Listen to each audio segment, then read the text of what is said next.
Bulletin का बाकायदा आगाज करेंगे और सबसे पहले बात करेंगे इस्लामाबाद हाईकोर्ट की, जहां साबिक चीफ जज गिलगित बल्तिस्तान के बयान हल्फी पर नोटिस की समाअत हुई। अदालत का बाकायदा तौहीन अदालत की कार्रवाई शुरू करने का फैसला। मीर शकीलुर रहमान, अंसार अब्बासी, आमिर गौरी और रिटायर्ड जज राना शमीम को शो कॉज नोटिस जारी। 7 दिन में तहरीरी जवाब भी तलब कर लिया गया। चीफ जस्टिस अतहर मिनुल्लाह ने रिमार्क्स दिए कि तासुर यही है कि बयान हल्फी है ही झूठा। जिन दिनों की बात की गई तब मैं और जस्टिस आमिर फारूक बैरून मुल्क थे। चैलेंज है, जरा बराबर सबूत ले आए। साबिक चीफ जस्टिस पाकिस्तान के खिलाफ भी कार्रवाई करेंगे। अटॉर्नी जनरल साहब बताएं, गलत बयान हलफी हुआ तो नताइज क्या होंगे। खालिद जावेद ने कहा, यह सीधा सीधा मुजरिमाना फेल है। अदालत का मीर शकीलुर रहमान को दी न्यूज़ की हेडलाइंस पढ़ने का हुक्म। मीर शकीलुर रहमान ने कहा कि मेरी ऐनक पता नहीं कहां पर है। अदालत ने कहा, मीर शकीलुर रहमान बताए क्या गार्जियन ऐसी खबर छापेगा कि इसकी समाज से मुतालिक मजीद जानते हैं समा के नुमाइंदे सुहेल रशीद से। सुहेल रशीद, बताइएगा, इंतहाई अहम ये समाअत हुई, क्या कुछ हुआ? देखें, 40 मिनट से ज़्यादा देर तक ये समाअत जारी रही, जिसके शुरू में ही रोस्टम पर बुलाया गया अदालत की जानिब से मीर शकीलुर रहमान और अंसार अब्बासी को, और सबसे पहले उन्हें कुछ हक़ाइक़ बताए गए और कहा गया कि इनको आप नोट कर लें कि जिन दिनों से मुतालिक आपने एक खबर छापी है बयान हल्फी को कोट करके, उन दिनों मैं और जस्टिस आमिर फारूक मुल्क से ही बाहर थे और इस मुल्क में एक बेंच था जिसने समाअत की थी। एक ही समाअत हुई थी और उसमें जस्टिस आमिर फारूक का जो है वो उसमें शामिल ही नहीं थे। इसके बाद उन्होंने उनसे कहा कि आप अपनी अखबार की हेडलाइन को पढ़कर सुनाएं, जिस पर मीर शकीलुर रहमान ने कहा कि मुझे मेरी ऐनक नहीं मिल रही। इस पर अंसार अब्बासी से कहा गया कि वो इसको पढ़ें। जब वो हेडलाइन और ख़बर पढ़कर सुनाई गई तो चीफ जस्टिस अतहर मिनुल्लाह ने ये रिमार्क्स दिए कि ये आपको पता है कि आपने इस खबर के ज़रिए इस्लामाबाद हाई कोर्ट पर से अवाम का एतबार ख़त्म करने की कोशिश की है, और साथ ही ये भी करार दिया कि आप सब ज़र्रा बराबर भी अगर सबूत ले आएँ, आपको चैलेंज है, अगर हमें कार्रवाई करना पड़ी तो साबिक चीफ जस्टिस पाकिस्तान के खिलाफ भी करेंगे। इसके साथ ही ये रिमार्क्स भी उन्होंने दिए कि बादियों नज़र में एक तासुर यही मिल रहा है कि ये बयान हल्फी है ही झूठा। इस मौके पर अटॉर्नी जनरल से भी पूछा गया कि झूठे बयान हल्फी के क्या असरात हो सकते हैं, तो अटॉर्नी जनरल ने कहा कि मुजरमाना फेल है, इस पर बाकायदा सज़ा भी हो सकती है। और साथ जो अहम एक बात यहाँ पर अटॉर्नी जनरल ने कही कि 6 नवंबर को जो राना शमीम है, रिटायर्ड जज चीफ जज गिलगित बल्तिस्तान के, उनके भाई की डेथ होती है और 10 नवंबर को वो लंदन जाके ये बयान कलमबंद करवाते हैं। इसका सीधा मतलब जो टाइमिंग को अगर मिला के देखें तो यही निकलता है कि 17 तारीख को जो यहाँ पर अपीलों पर समाअत होनी है, उससे पहले एक तनाज़ा खड़ा करने की कोशिश की गई है। चीफ जस्टिस अतहर मिनुल्लाह ने शदीद बरहमी का इज़हार किया और ये भी पूछा कि क्या बैरून मुल्क की इस तरह की खबर छप सकती है, क्या कोई भी एफिडेविट में कुछ भी लिख कर दे देगा तो अखबार उसको फ्रंट पेज पर छाप देगा। सोशल मीडिया की बात तो अलग है, लेकिन आप लोग तो एक एडिटोरियल पॉलिसी भी रखते हैं जिसके तहत सारी चीज़ें चलती हैं। बेहतर होता कि आप रजिस्ट्रार इस्लामाबाद हाई कोर्ट से मालूमात ले लेते, आपको पता चल जाता था कि उस वक्त एक ही बेंच था जिसने एक समाअत की थी। और साथ ये भी पूछा उनसे कि आप बताएं कि इतने सीनियर वकील थे उस वक्त, नवाज शरीफ, मरीम नवाज़ के पास अमजद परवेज़ थे, ख्वाजा हारिस थे, उनकी जानिब से क्या कोई एक भी दरख्वास्त दायर की गई थी कि इलेक्शन से पहले आप अपीलों पर फैसला करें। इस पर चीफ जस्टिस ने खुद ये कहा कि लेकिन उनको खुद चूँकि पता है, वो सीनियर वकला हैं, कि ऐसा मुमकिन ही नहीं होता कि सिर्फ एक समाअत पर कोई फैसला हो सके, लिहाजा उन्होंने ऐसी कोई दरख्वास्त दायर नहीं की। लेकिन आपने एक एफिडेविट को बुनियाद बनाकर एक ऐसी खबर छाप दी, और वो एफिडेविट भी ऐसा है कि जिसको अभी तक किसी फोरम पर पेश ही नहीं किया गया। लिहाजा अदालत ने यह करार दिया कि हम बाकायदा इस पर तौहीन अदालत की कार्रवाई शुरू कर रहे हैं। और इस दौरान बरहमी का इज़हार भी किया गया राना शमीम पर, जो कि अदालत में मौजूद नहीं थे, और अदालत ने ये रिमार्क्स भी दिए चीफ जस्टिस ने कि अगर मेरे सामने कोई साबिक चीफ जस्टिस या मौजूदा चीफ जस्टिस कोई किसी को हिदायत देगा और मुझे लगेगा कि ये गैर कानूनी है, तो मैं फौरी तौर पर सुप्रीम जुडिशल काउंसिल को बताऊंगा। ये जज सब 4 साल खामोश क्यों रहे और अब ऐसे वक्त पर क्यों इनको बोलने का ख्याल आया। साथ ही शोकाज नोटिस तमाम फ़रीक़ैन को जारी कर दिए गए हैं और 7 दिन के अंदर तहरीरी जवाब अब जमा कराने की हिदायत की गई है तमाम फ़रीक़ैन को। अब आप बताएं कि आपके खिलाफ बाकायदा तौहीन अदालत के तहत आपको सज़ा क्यों ना दी जाए। ये तहरीरी अब जवाब मांगे गए हैं तमाम फ़रीक़ैन से। ठीक है सुहेल, आप हमें तफसीलन अपडेट कर रहे हैं, हमारे साथ ही मौजूद रहेगा हमारे सीनियर पैनलिस्ट खालिद अजीम साहब भी हमारे साथ मौजूद हैं, उनसे बात करेंगे। खालिद साहब, बड़े नाम हैं सारे, मीर शकीलुर रहमान, अंसार अब्बासी, आमिर गौरी, रिटायर्ड जज राना शमीम, इनके खिलाफ अब बाकायदा तौर पर कार्रवाई का फैसला किया गया है। आज की पूरी समाअत को आप किस तरह से देख रहे हैं? देखें जी, जो तरीक़ाकार है तौहीन अदालत की कार्रवाई का वो यही होता है कि इब्तदाई समाअत होती है, उसमें अगर अदालत इस बात पे मुतमईन होती है कि बादियों नज़र में तौहीन अदालत का इर्तिकाब हुआ है, तो फिर वो बाकायदा तौर पे उनको शोकाज नोटिस उसमें जारी करती है। और आज वो नोटिस जारी हो चुके हैं क्योंकि अदालत इस बारे में मुतमईन है कि तौहीन अदालत हुई है। अलबत्ता इसके साथ साथ वो उनको अपने डिफेंस का एक मौका दिया जाता है और तहरीर जवाब तलब किए गए। अगली पेशी में तमाम के तमाम वो लोग जिनको आज नोटिस जारी हुए हैं, जिसमें अखबार का चीफ एडिटर, रिपोर्टर और उसके साथ साथ वो जो बयान हल्फी देने वाले हैं जज साहब, उनका भी जो है उनको भी शोकाज नोटिस जारी हो गया। आज तो वो हाजिर नहीं हुए थे और उन्होंने कहा कि वो बीमार हैं, जिसकी वजह से उनके बेटे ने बताया कि वो वहाँ पे नहीं आ सके। अलबत्ता ये तय हो गया कि उनके ख़िलाफ़ अब तौहीन अदालत की कार्रवाई होगी। उनको अपने दिफा में जो कुछ भी कहना है अब वो तहरीरी तौर पे कहेंगे और अदालत अगर उस जवाब से मुतमईन नहीं होती तो फिर वो प्रोसिक्यूटर मुकर्रर करेगी इसके लिए और उसके साथ साथ फिर फ़र्द जुर्म आयद होगी और वहाँ पे मज़ीद शहादतें जो हैं वो पेश की जाएंगी। और अगर किसी ने अपने डिफेंस में कुछ कहना है तो अपने डिफेंस में कोई शहादत पेश करेगा और अगर प्रोसिक्यूटर जो हैं वो जो केस बनता होगा उस केस को सपोर्ट देने के लिए जो शवाहिद हैं वो वहाँ पे जमा करवाएंगे। इस तरह से ये कार्रवाई कंक्लूड होगी। ये तो मैंने थोड़ा सा आपको इसके हवाले से बता दिया। अलबत्ता जो बात आज अदालत ने बार बार कही है उसमें ये तासुर नहीं जाना चाहिए कि शायद ये दस्तावेज़ गलत थी और उसको वहाँ पे उन्होंने जिन्होंने उसको ख़बर को छापा उन्होंने उसके दुरुस्त होने का जो है वो तयन नहीं किया, बल्कि अदालत का मकसूद उस बात से ये है कि वो जो बयान हल्फी है उसका जो कंटेंट है वो गलत है और उसके बारे में चीफ जस्टिस अतर मिनल्ला जो हैं उन्होंने पॉइंट वाइज चंद बातें जो हैं वो कहीं। एक तो प्रोसीजर के हवाले से है कि जब भी कभी ऐसी दरख्वास्त ज़मानत आती है तो कोई एक पेशी में फ़ैसला नहीं हो जाता और अगर ये 17 तारीख को दरख्वास्त ज़मानत वहाँ पे दायर हुई है तो उसके बाद 25 को इलेक्शन थे और उन्होंने तो उसकी डेट ही 31 जुलाई मुकर्रर कर दी। फिर दूसरा उन्होंने ये भी बताया कि जो चीफ जस्टिस की बात चीफ जस्टिस साकिब निसार की जानिब से जस्ट मियाँ जो आमिर फ़ारूक साहब हैं उनसे बात करने की बात है तो आमिर फ़ारूक तो उस वक्त यहाँ पे मौजूद ही नहीं थे। तो इस हवाले से भी उन्होंने ये कहा कि हक़ाइक़ के मुनाफी ये बात जाती है। फिर उसके साथ साथ उनका कहना यह था कि इस मामले का एक फरीक जो है वो इस्लामाबाद हाई कोर्ट था। अगर जज साहब से मुताल्लिक कोई चीज़ थी तो ख़बर छापने से पहले कम अज़ कम आपने रजिस्ट्रार से रब्ता किया होता और उनसे पूछा होता।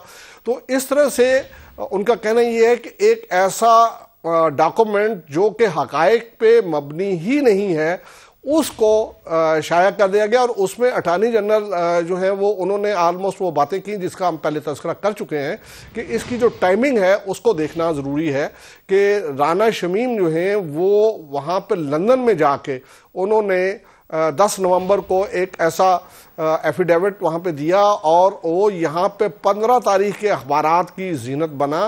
15 तारीख का अखबार जो है उसमें उसको शाया किया गया। तो ये देखने की ज़रूरत है कि उसका मकसद क्या है और इसका बात का बार बार तज़किरा अदालत में भी हुआ है और वैसे भी कल से हो रहा है कि आने वाले कल में यानी 17 तारीख को मरियम नवाज़ और उनके शौहर कैप्टन सफदर जो हैं उनकी दरखास्तें इसी इस्लामाबाद हाई कोर्ट में और ज़ेर समाअत है जिसमें कि जस्टिस आमिर फ़ारूक जो हैं वो एक मेंबर के तौर पे उस बेंच का हिस्सा हैं।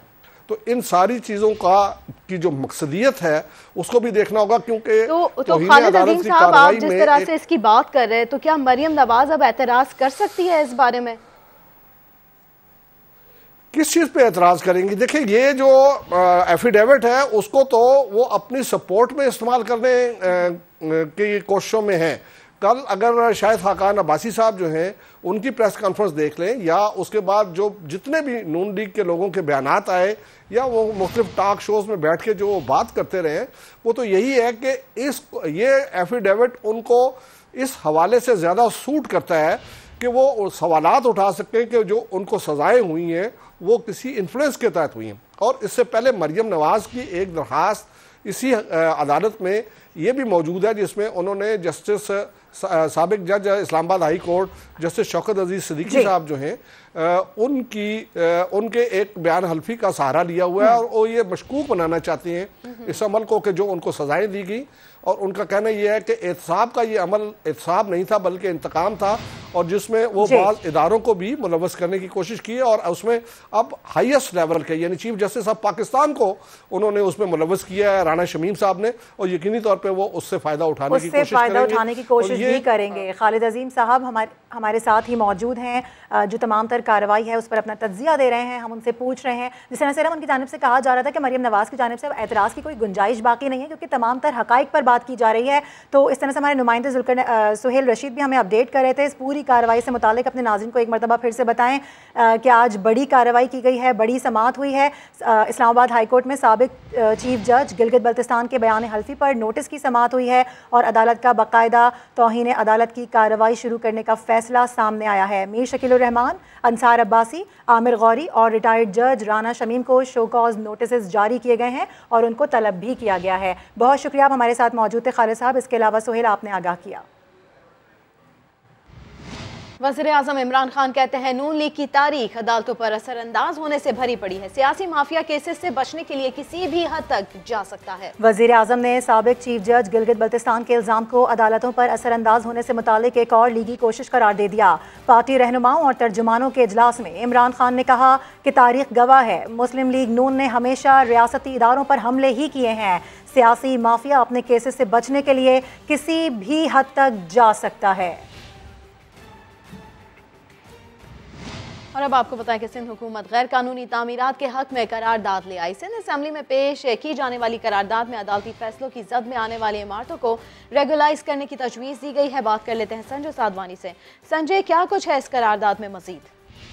जी बिल्कुल, सिंध भर में जारी तजावुज़ात के खिलाफ ऑपरेशन और गैर कानूनी तामीरात के खिलाफ सिंध हुकूमत उनके हक में एक करारदाद सिंध असम्बली में ले आई है। उसमें कहा गया है कि अदालती फैसलों की जद में आने वालों को रेगुलाइज करने के लिए सिंध असम्बली से कानून पास किया जाए। अदालती फैसले जो है जिस सारी जिंदगी की जमे पूंजी लगाकर जिन लोगों ने घर लिए हैं उनके नुकसान हो रहा है, इसीलिए सिंध असम्बली ये कानून पास करे कि इन तमाम जो गैर कानूनी इमारतें हैं या जो नस्ला टावर समेत दीगर तजावुज़ात हैं उनको रेगुलराइज कर दिया जाए। सईद गनी ने बात करते हुए ये भी कहा कि जब बनी गाला समेत दीगर जगह रेगुलराइज हो सकती हैं एक यूसी चेयरमैन के जरिए, तो यहाँ पर लोगों की जमे पूंजियां लगी हैं। तो इससे जाहिर ये हो रहा है कि जो अफसरान जिन्होंने गैर कानूनी तामीरात में मुलव्वस थे उनको बचाने के लिए ये करारदाद पेश की गई है। अपोजिशन ने ये इल्जाम लगाया है। ठीक है, और ये करारदाद मुस्तरद कर दी है अपोजिशन ने। बहुत शुक्रिया संजय साधवानी, अपडेट किया आपने। आगे बढ़े और आपको बताएं कि वजीर इत्तलात फवाद चौधरी ने अदालत के खिलाफ मुहिम को नून लीग की रिवायत करार दे दिया। इस्लामाबाद में मीडिया टॉक करते हुए कहा कि जब भी नवाज शरीफ या मरियम की पेशी होती है इससे पहले साजिश की जाती है, लेकिन कुछ भी हो हुकूमत ने इस्लाहात का फैसला कर लिया है। कल पार्लियामेंट का इजलास बुला लिया है। अपोजिशन से कहता हूँ आए हमारे साथ बैठ कर बात करें। PMLN ने जिस तरह पहले फौज के खिलाफ एक मुहिम शुरू की हुई थी, अब उन्होंने अदालतों के खिलाफ एक मुहिम शुरू की हुई। जब भी हम देखते हैं नवाज शरीफ की या मरियम नवाज की कोई पेशी होती है उससे पहले एक कोई साजिश जो है इस तरह की गढ़ी जाती है, खबर लगाई जाती है, कोई एफिडेविट आता है, किसी की वीडियो रिलीज होती है।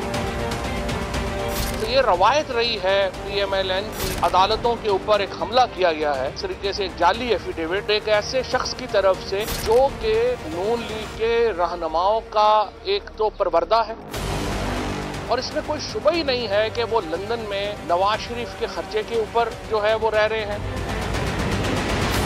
उन्होंने वहाँ पे एफिडेविट दिया, उसकी फीस भी नवाज शरीफ की फैमिली ने अदा की। हुसैन नवाज शरीफ उनको डील कर रहे हैं। जब आप इस तरह इंडिविजुअल्स को इदारों के खिलाफ इस्तेमाल करेंगे उसके नतीजे में एक बहरान पैदा होना लाजमी है। पार्लियामान का इजलास कल तलब कर लिया गया है। भी अपोजिशन को ये कहता हूँ कि आज आप बैठे हमारे साथ, लेकिन इस्लाहात होना लाजमी है। ये बिल हम कल पास करवा रहे हैं। जुडिशरी की इस्लाहात चाहिए, हमें मीडिया में इस्लाहात चाहिए, सियासी निज़ाम में इस्लाहात चाहिए और इन तमाम बड़ी इस्लाहात के लिए हम मिलजुल के चलने को तैयार हैं।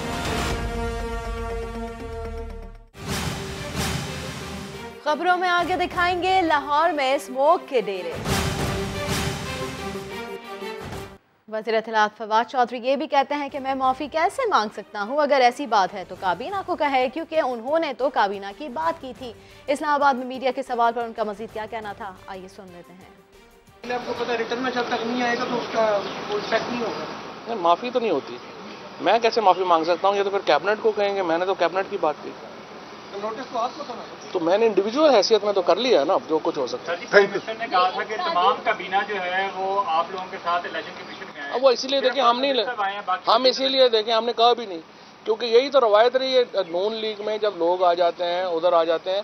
हमने आज पार्लियामेंट का इजलास है कल, और इसीलिए मैंने तो किसी को बताया भी नहीं कि मैं आ रहा हूँ। और अभी खबर यह है कि लाहौर की एहतसाब अदालत ने नैब के 2 मुख्तलिफ रेफरेंसेज में अपोजिशन लीडर शहबाज शरीफ की 1 रोज़ की हाजिरी की मुआफ़ी की दरख्वास्त मंजूर कर ली है। अदालत ने रमज़ान शुगर मिल्स रेफरेंस में आइंदा समात पर गवाहों को जरह के लिए तलब किया है। एहतसाब अदालत के जज मोहम्मद साजिद अली ने आशियाना इकबाल और Rizwan Ramzan sugar mills reference पर समात की। कौमी असम्बली इजलास के बायस शहबाज शरीफ अदालत में पेश नहीं हुए और वकला ने उनकी हाजिरी माफ़ी की दरख्वास्त दायर की, जिसे अदालत ने मंजूर कर लिया। उधर आशियाना इकबाल रेफरेंस में शहबाज शरीफ के शरीक मुलजिम बिलाल कुदवाई ने नैब तरमीमी ऑर्डिनेंस को बुनियाद बनाकर बरियत की दरख्वास्त दायर की, जिस पर अदालत ने नैब से जवाब तलब करते हुए कार्रवाई 26 नवंबर तक मुलतवी कर दी।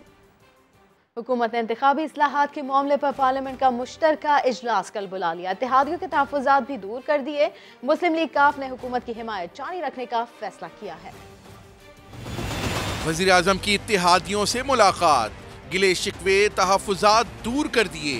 बहुत तफसील से हमने जो उनके एतराज़ात थे इलेक्टोरल रिफॉर्म्स के ऊपर, इलेक्शन इस्लाहात के ऊपर, वो सुने, उनको वो दूर किया गया है। आज उनकी ब्रीफिंग्स हुई हैं और तमाम इत्तेहादियों ने वज़ीर आज़म इमरान खान की क़यादत के ऊपर और पाकिस्तान तहरीक इंसाफ के ऊपर मुकम्मल एतमाद का इजहार किया है।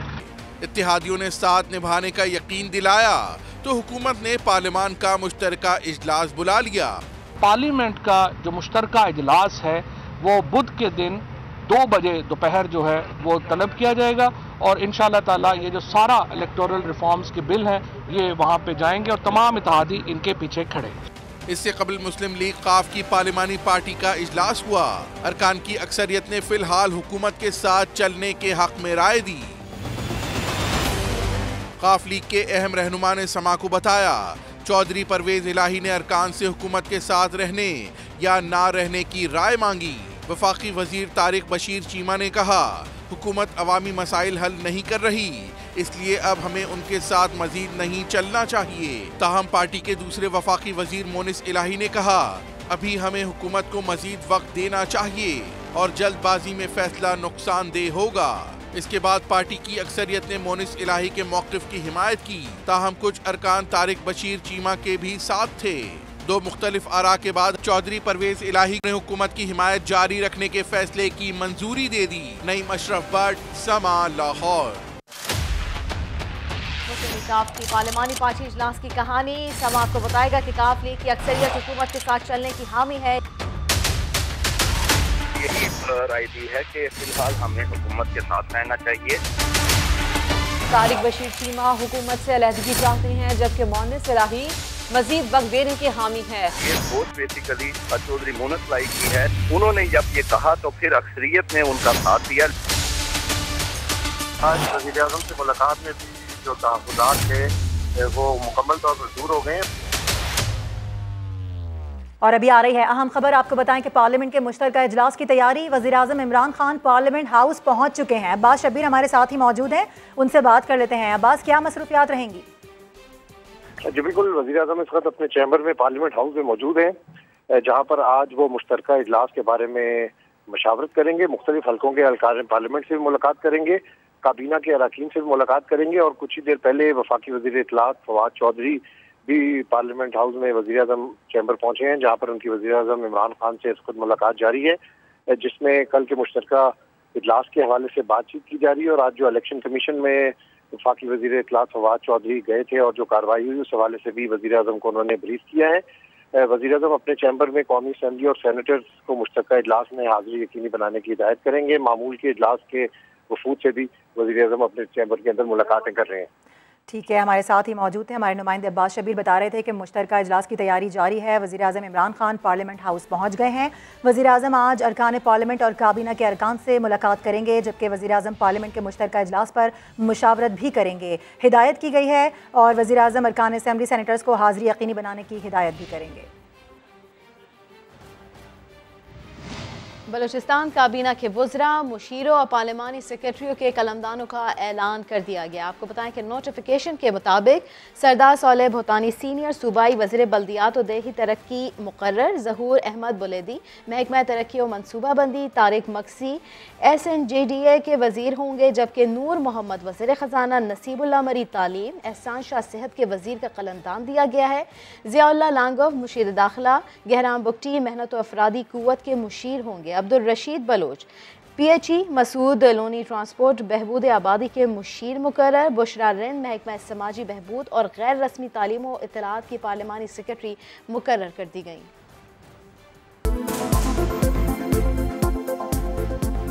Welcome back. एहतसाब अदालत ने न्यूयॉर्क प्रॉपर्टी केस में नैब को 23 नवंबर तक आसिफ अली जरदारी की गिरफ्तारी से रोक दिया। इसी पर हम बात करेंगे, अपने नुमाइंदे आदिल तनोली से तफसीलात लेंगे। आदिल, बताइएगा इस हवाले से। साबिक सदर आसिफ जरदारी की अमेरिका में प्रॉपर्टी पर तहकीकात के मुताले से आसिफ जरदारी की अबूरी जमानत जो है वो इस्लामाबाद की एहतसाब अदालत से मंजूर कर ली गई है। एहतसाब अदालत ने आसिफ जरदारी को 5 लाख रुपए के जमानती मचलके जो हैं वो जमा करवाने का हुक्म दिया है और 23 नवंबर तक जमानत मंजूर की गई है। साथ ही साथ एहतसाब अदालत की जानब से आसिफ नैब को जो है वो नोटिस भी जारी कर दिया गया है। आसिफ जरदारी ने जमानत कब्ल गिरफ्तारी के लिए दरख्वास्त एहतसाब अदालत में दायर की।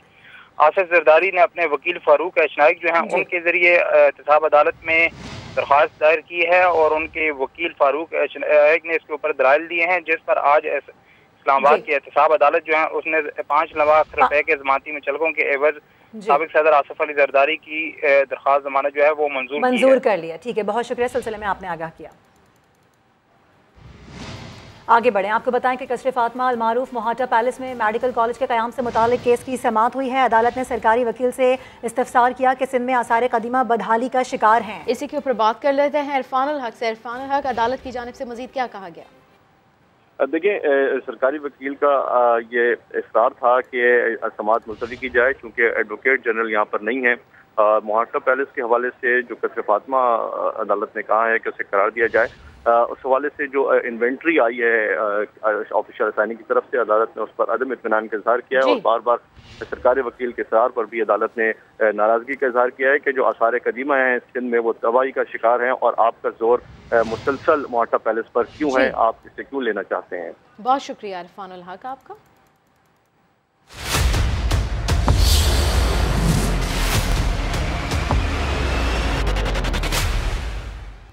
स्मोक पर तहकीक के लिए पंजाब यूनिवर्सिटी ने जदीद सेंसर्स नस्ब कर दिए। ज़मीनी सतह पर आलूदगी जांचने के लिए पहली बार मुल्क में आलात नस्ब किए गए हैं। ये सेंसर्स लाहौर के किस किस इलाके में लगाए गए हैं, दानियाल उमर की रिपोर्ट में देख लेते हैं।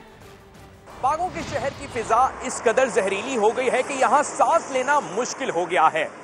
जामिया पंजाब के शोबा माहौलियात ने फिजाई आलूदगी में पहले नंबर पर आने वाले इस शहर में स्मोक की सूरत हाल जांचने के लिए सेंसर्स नस्ब किए हैं।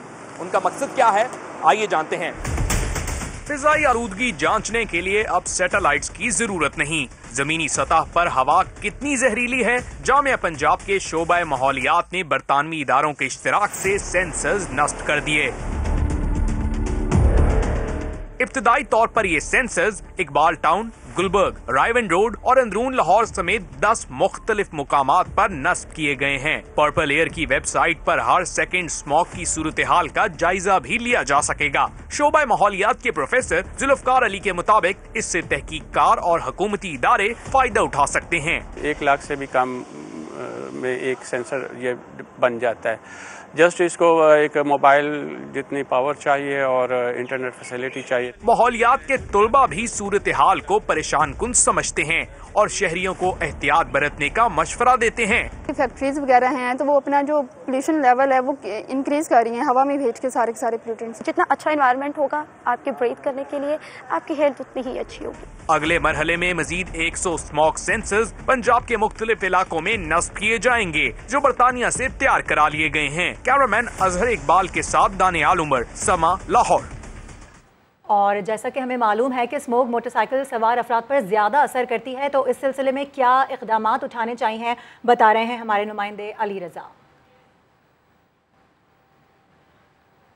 जिसकी वजह से शहरियों को मुख्तलिफ परेशानियों का सामना करना पड़ा। अगर आप भी रोज़ाना मोटरसाइकिल पर सफ़र करते हैं तो चंद एहतियाती तदाबीर ज़रूर अपनाएं। जब भी मोटरसाइकिल पर सफ़र करें मास्क पहनें और अपने साथ एक ग्लासेस रखें कि जब आप मोटरसाइकिल का सफ़र करने लगें तो ग्लासेस पहनें और एक पानी की बोतल भी साथ रखें। जब कभी आपको फील हो कि आपकी आंखों में ज़्यादा जलन और आपके गले में ज़्यादा खराश है तो इस पानी से फ़ौरन अपनी आंखों पर छींटे मारें ताकि आप इस जलन से भी बच सकें। अगर आप अपने दफातर या कारोबारी मराकज़ की तरफ जाते हुए इन रोड्स का इस्तेमाल करते हैं जिनमें फ़िरोज़पुर रोड है, गुलबर्ग का इलाका है, टाउनशिप है, मॉडल टाउन है, तो आपको ये एहतियाती तदाबीर अपनाना बहुत ज़्यादा ज़रूरी है क्योंकि सुबह के वक्त और शाम के वक्त स्मोक बहुत ज़्यादा होती है जिसकी वजह से शहरियों को गले में खराश, आँखों में जलन और सांस जैसी बीमारियों का सामना करना पड़ रहा है। और जितने भी शहरी हैं जो कि गैर ज़रूरी सफ़र के लिए घरों से निकलते हैं वो भी आजकल एहतियात करें क्योंकि स्मोक बहुत ज़्यादा बढ़ गई है और इसके मसाइल बहुत ज़्यादा बढ़ते चले जा रहे हैं जिसकी वजह से शहरियों को मुख्तलिफ बीमारियों का सामना करना पड़ा है। जी अली रज़ा हमें अपडेट कर रहे थे और इसी हवाले से बात कर लेते हैं। जिन्ना अस्पताल से पल्मोनोलॉजी डिपार्टमेंट के हेड डॉक्टर अशरफ जमाल ने हमें ज्वाइन किया है। बहुत शुक्रिया समा को वक्त देने का। आपसे ये जानना चाहेंगे पंजाब में स्मोक ख़तरनाक हद तक बढ़ चुका है और काफ़ी लोग भी इससे मुतासिर हो रहे हैं, इससे बचने के लिए क्या किया जाए? बहुत शुक्रिया जी। पूरे पंजाब को स्मॉग ने अपनी लपेट में लिया हुआ है और इससे हर किस्म के लोग मुतासिर हो रहे हैं, ख़ास तौर पर बच्चे, औरतें और बुज़ुर्ग। पहली तो बात यह है कि स्मॉग क्या होती है। स्मॉग धुएं और फॉग के इम्तजाज से एक जहरीला मादा बनता है जो कि सांस के ज़रिए इंसानी जिस्म में दाखिल होता है। आजकल इसमें जो केमिकल्स पाए जाते हैं उनको भी शनाख्त कर लिया गया है। इसमें नाइट्रिक ऑक्साइड है, सल्फ़र डाइऑक्साइड, कार्बन मोनोऑक्साइड। इसके अलावा इसके दो अहम अनासर हैं, पार्टिकुलेट मैटर और ज़मीन की सतह पर ओज़ोन का आ जाना। और ये स्मोक बनती है फ़ज़ाई आलूदगी से। फ़ज़ाई आलूदगी बहुत सारी चीज़ों से मिलकर बनती है जिसमें गाड़ियों का धुआं, फैक्ट्रियों का धुआं। इसके अलावा आजकल पंजाब में चावल की फसल की कटाई होती है तो उसकी जो बाकियात हैं उसको जलाया जाता है, उससे भी धुआं पैदा होता है। भट्ठों से निकलने वाला धुआं इसमें और sir sorry to interrupt you, ये तमाम तर बातें जो है वो अब तो सामने आ चुकी हैं, लेकिन जानना ये चाह रहे हैं कि इस पर फिर किया क्या जाए, किस तरह की एहतियाती तदाबीर होनी चाहिए, किन लोगों के लिए ज़्यादा मसला बनता है? देखिए ये हर किस्म के लोगों को मुतासर करती है। जब सांस के ज़रिए जाती है तो नाक, गले में खराश, एलर्जी, छींकें आना। इसके अलावा सांस के ऐसे जो पहले से मरीज़ हैं दमा और COPD के, हार्ट के मरीज़ हैं, उनमें बीमारियों में बहुत ज़्यादा इजाफा कर सकती है और बाज़ औक़ात उनकी मौत का सबब बन जाती है। तो इसकी एहतियात में कई चीज़ों का ज़रूरी है। सबसे पहले तो एहतियात गवर्नमेंट लेवल पे कि इस पोल्यूशन को कम करने के लिए फैक्ट्रियाँ और धुएँ वाली गाड़ियों को बंद कराए। जी। दूसरा, लोगों को अपनी ज़ाती एहतियात करनी चाहिए, मास्क पहन के बाहर निकलें और गैर ज़रूरी बाहर निकलने से इज्तनाब करें। आँखों के ऊपर चश्मा लगाएं और अगर आँखों में ख़ारिश हो तो पानी से बार बार उसको धोएं। लेकिन इसके लॉन्ग टर्म इफ़ेक्ट्स भी होते हैं, जैसे अगर बार बार लंबे अरसे के लिए स्मॉग रहती है तो सांस की नालियों में सोजिश हो जाती है और लंग्स का फंक्शन कम हो जाता है। ख़ास तौर पे बच्चों में लंग की ग्रोथ कम होती है और उनको सारी उम्र के लिए फ्यूचर में मसाइल पैदा होते हैं। बहुत, यानी ये संगीन मसला है। इस पर बात कर रहे थे, हमारे साथ मौजूद थे जिन्ना अस्पताल से पल्मोनोलॉजी डिपार्टमेंट के हेड डॉक्टर अशरफ जमाल। बेहद शुक्रिया आपका वक्त देने के लिए। अफसोसनाक खबर है, आपको बताएं कि शेखुपुरा में बाहड़ियां वाला रेलवे क्रॉसिंग पर ट्रेन कॉलेज वैन से टकरा गई। हादसे में 3 तालिबात जाम बहक और 8 शदीद जख्मी हो गए। हादसा उस वक्त पेश आया जब शोरकोट से लाहौर जाने वाली रावी एक्सप्रेस रेलवे क्रॉसिंग से गुजर रही थी। फाटक ना होने के बायस कॉलेज तालिबात की वैन ट्रेन की जद में आ गई। हादसे में 3 तालिबात जाम बहक और 8 जख्मी हो गए। इमदादी टीमों ने पहुंचकर जख्मी तालिबात को DHQ अस्पताल मुंतकिल कर दिया। मकबूजा कश्मीर में काबिज फोर्सेस की दहशतगर्दी में तेजी आने लगी। श्रीनगर के इलाके हैदरपुरा में भारतीय फौज ने 5 कश्मीरियों को शहीद कर दिया। इलाके की नाकाबंदी, मोबाइल फोन और इंटरनेट सर्विस बंद कर दी। घर घर तलाशी के दौरान मुतादिद नौजवानों को गिरफ्तार किया गया। काबिज भारतीय फोर्सेस ने गुज़िश्ता माह 20 कश्मीरियों को शहीद और 6 घर तबाह कर दिए थे। बुलेटिन से फिलहाल इतना ही। एक ब्रेक के बाद आपसे मिलेंगे हेडलाइंस के साथ। देखते रहिए समा।